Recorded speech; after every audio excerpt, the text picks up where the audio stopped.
From updating once a week to now only updating once every 3 months.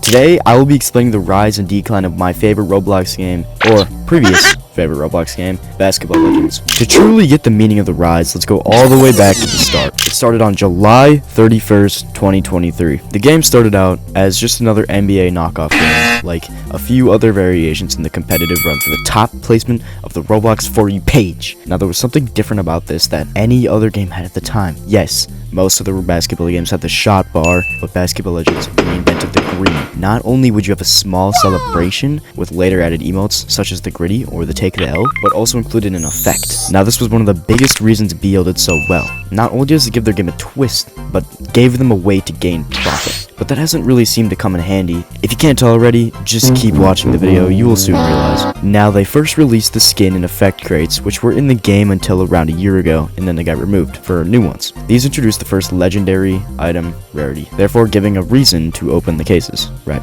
So you could have a reward. There wasn't huge profit margins off of the single cases, but here comes the Halloween update just 2 months later. Most of the updates in between here range from bug fixes to new emotes, but back in the Halloween aspect, then giving them a reason to make a new crate, since, you know, Halloween. This was the first release of a seasonal update. This crate introduced effects like Haunted Thunder, which is my personal favorite, and ball skins like Purple Eye. Now to this day, these are some of the rarest items known in the game, but Legendary Rarity wouldn't do it for the players. They wanted something more.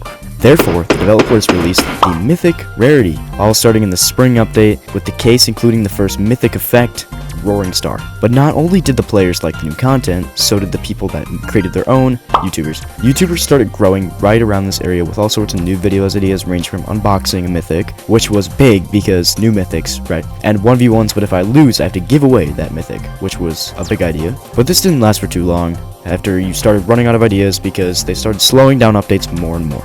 But fast forwarding to the next spring update, I'm skipping a few updates because they weren't as revolutionary for the game, but now we're moving on to the Shadow Buzz update. If you aren't familiar with this, it is the 4th rarest effect in the game at the moment, maybe 3rd, I don't know. Therefore, now giving it some sense of rarity. Speaking of value, where do we get this value from? Well, there's been a certain group lurking in the background, or the shadows, some may call it, of the game, since around that Haunted Thunder update. Remember that? Hope you did. Be kind of funny if you didn't. Anyways, the group's name was UBV, also known as Ultimate Baller Values. BL hasn't really officially partnered with them yet, but this was the main list at the time. This list gave trading a meaning, not only to just trade basing on how cool the effect looked, but just on a number basis. But little did BL know this would soon lead to the downfall of the game. Let's get a little backstory behind UBV. Right? It was around since one of the first updates of the game, but mainly rose to fame around that same Roaring Star update, when players needed there to be a value list judging on which effect was good or not. People needed help on what they should trade their items for, and who better to call? An official value list. The owners of BL saw this and saw potential in trading, therefore eventually secretly partnering with UBV. They may not have said that, but eventually people started promoting it more and more and more, to the point where it was pretty much the official value list. But then this brought trading to the top of the priority for every BL player's mind. I want the better effect than the next person, right? Personally, I liked it when you could trade items based on how cool they were, giving it some sense of reason on how to trade, mainly because it shouldn't be based on just a number on a piece of paper. It should be based on how much you like it. Because now that there's a number placed next to the item, which makes it skyrocket or plummet into the ground, just like the game. Heh, funny, right? Now we all like trading to upgrade our items, right? Let's fast forward to the first ever bundle release. It is summer of 2024 and the first item bundle releases with 4 mythic items. 3 at the time, but now it's 4 because the emote can, yeah, anyways. Elemental Cascade, Elemental Fist, and Rage. Emote, right? The first 3 items all being cosmetic and tradable, allowing value to come out of purchasing the bundle, but it also had an exclusive part to it, the emote. But this wouldn't last for too long because eventually they got rid of the biggest part of buying a bundle. But at this time, this was huge.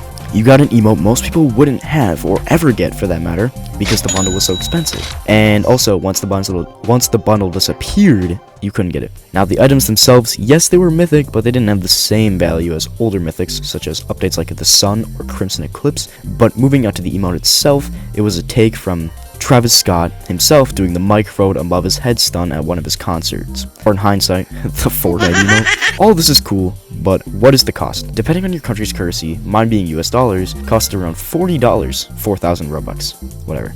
therefore making it so a few people can actually buy it. Now this is cool, right? You get something that will never be in the game again, big price, if you can afford it, cool, right? Your favorite game. But not many people will have it, right? The emote is what I mean. Wrong. Fast forward to the second anime update, therefore the initial release of the third most valued effect, Infinite Void. Along with the second anime update, they also introduced being able to trade the bundle emotes, or just any emote in general. This removed every single part of exclusivity from buying the full bundle, going from 100 to 0. Now anyone could get that sought after $40 emote for an item that you might have gotten lucky to get rolling from a case just to get for that emote, right? But cases are one other thing I want to talk about. Now the whole rolling to get a cool effect is very, very nice, but the concept of basing your updates off that one concept is kind of crazy. With the initial release of a spin wheel and the All-Star spin wheel giving an extra perk to the All-Star Game Pass, which gives you a chance to get a case every 24 hours. But then here's where the whole value list comes creeping up and it wraps back around to it again. The Rage emote at the initial release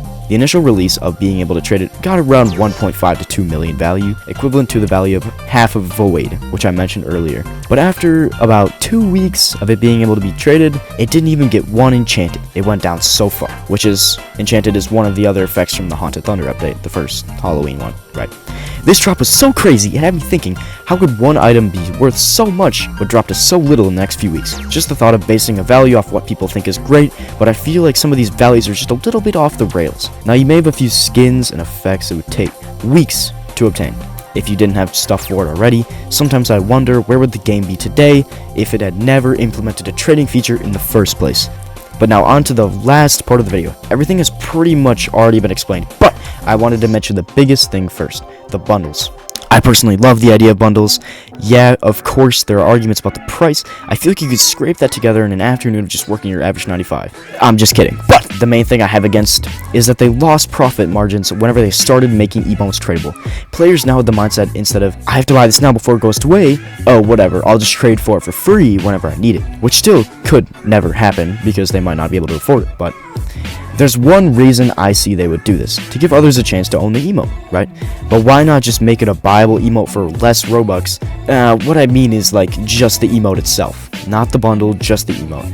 It would give others the point of buying it instead of having to buy the entire bundle, because they're just going to make it tradable anyways. But people would say, oh, but they can just buy it. Yeah, but they would still make money with it already having it be tradable, right?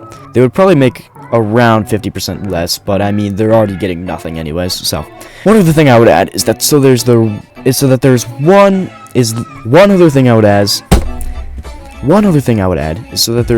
of either legendary or mythics in cycle. Remove the Robux paid cases. It would make it easier to get cases with better odds, but just going to coin cases only would be so much better, therefore making people play your game more to get coins to grind, or just to buy the coins, whatever. But I think that's enough ranting for today, and if any of my points made it through to you and you understand my point of view, leave a like and comment what you think they should do differently. Anyways, see y'all later. Peace.